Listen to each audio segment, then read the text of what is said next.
Hello and welcome back to another episode of World Traveler Cooking.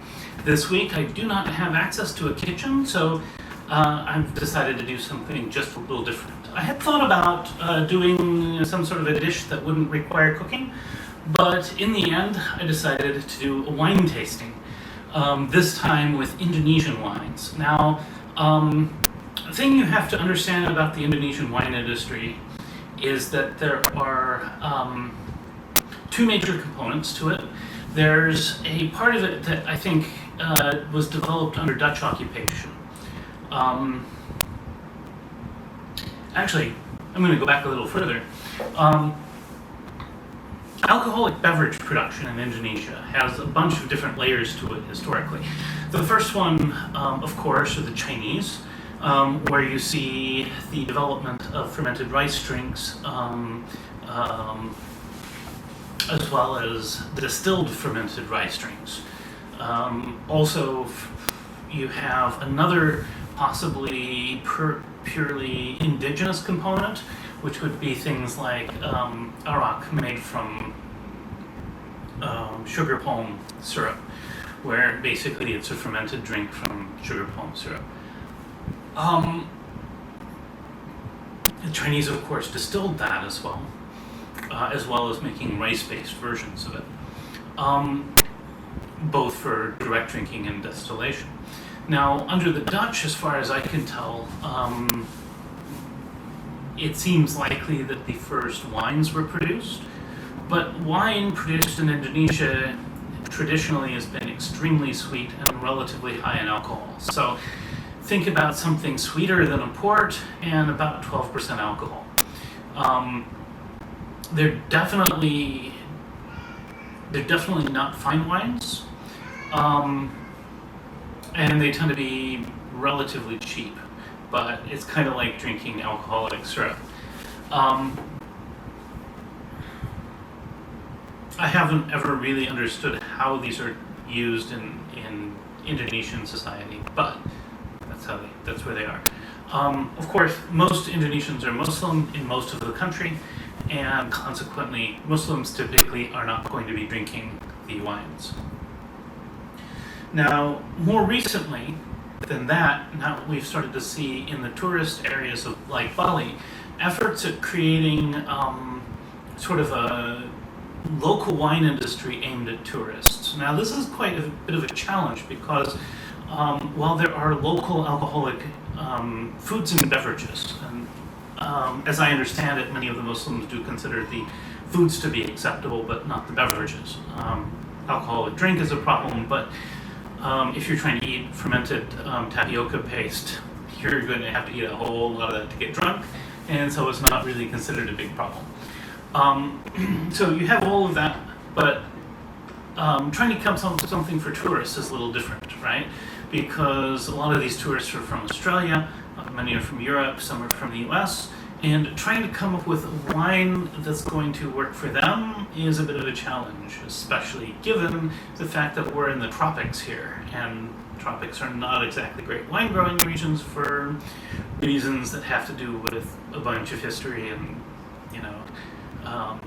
basically what we think of as fine wine all comes from temperate climates. So the first major tourism-focused winery that I'm aware of was Two Islands, and they started by importing all of their wine grapes from Australia. So they would basically produce Australian wine, but make it in Bali. And that was sort of a beginning of something new. Since then, there has been a really interesting industry develop, which is focused around making wines for tourists, and now they are trying to make wines with Indonesian grapes, which is quite a challenge, as I say, because we're in the tropics. This has included a winery that I think I have some wines from today that makes something, one called Black Velvet, which very much reminds me of a German Spätburgunder. It's very, very, very nice, very subtle, very nuanced red wine. But they also make these ports, and so I want to show you them. This first one, actually I'm going to start with the more basic one. This one is their Tawny style port. It says sweet and intense, and this is evidently their attempt to make something that's basically like a port. I have not tried this before, I will try it. The wine store down the street had a special deal, so I got both of these for the price of one bottle. And then the perhaps more interesting one, the black rice port. So this is supposed to be, they say, rich and warm, and this one is made with a mixture of grapes and black rice. Both of these are fortified wines. So these will been made, I believe, with Indonesian grapes, and they will be an attempt to make a port-style wine. The first one is sort of a standard port, it's the one I'll start with, and the second one is the black rice one, which I will taste afterwards. At any rate, let's go ahead and get started.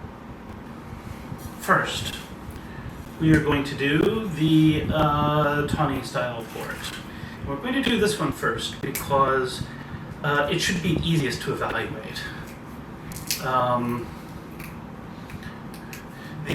Based on the instructions or the descriptions, I kind of think actually I'm going to follow the description. I'm going to start with the rich and warm one rather than the sweet and intense one, because rich and warm should be less intense, I would think, than the sweet and intense one, and therefore this is probably the better way to start with. So, black rice port. Smelling it, it actually smells like port.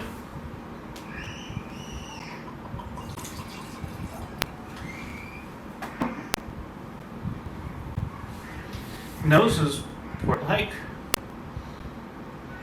Very nice, fruity, well-rounded.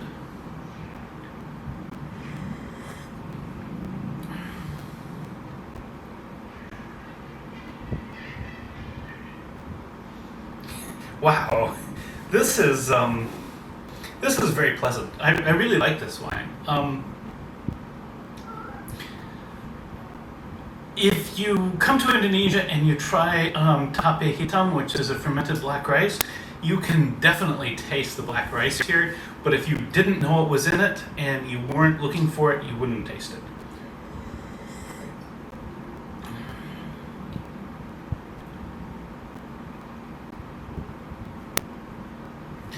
This is very smooth. Sweet, like port should be, but very, very smooth.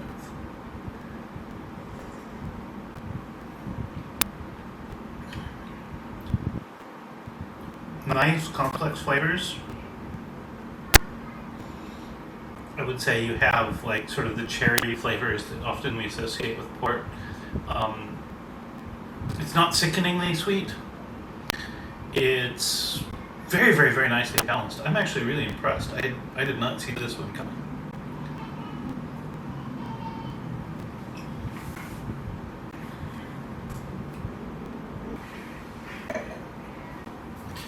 So that wine is going to be hard to follow, but let's see how the Tawny one is.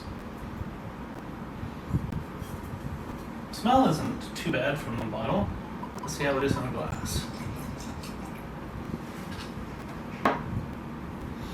So the first thing I notice is the color. It's definitely a very tawny color. Smelling the nose, the smell is actually quite a lot less intense than the black rice port.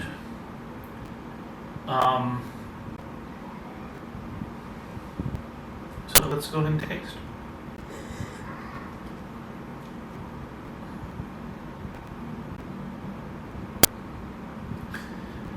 This is very pleasant.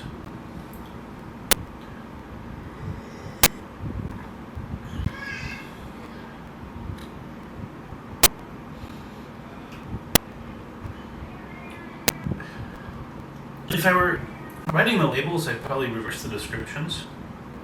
This one's really rich, really warm. The black rice one is well-rounded and fruity. This one is more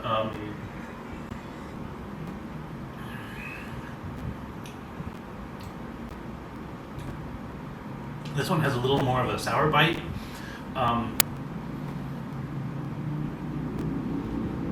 And you can taste the wood that it's aged in a little more.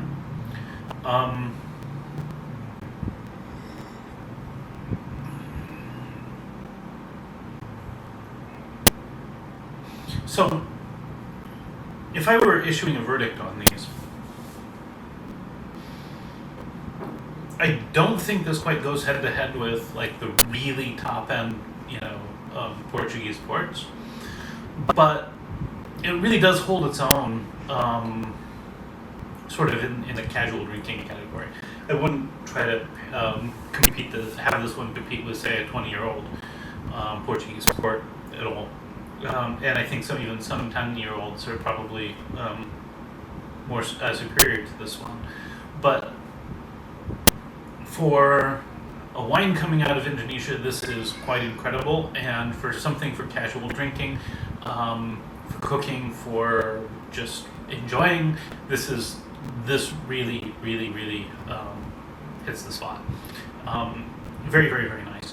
I think if I were to pick my favorite one, though, I would pick the black rice one. The black rice port is something special, and it's something genius from here in Indonesia. So those are my verdicts. I hope you enjoy this. Try these and enjoy them if you get the chance, especially if you're coming to Bali. Have a good one. Bon appetit, and see you next week.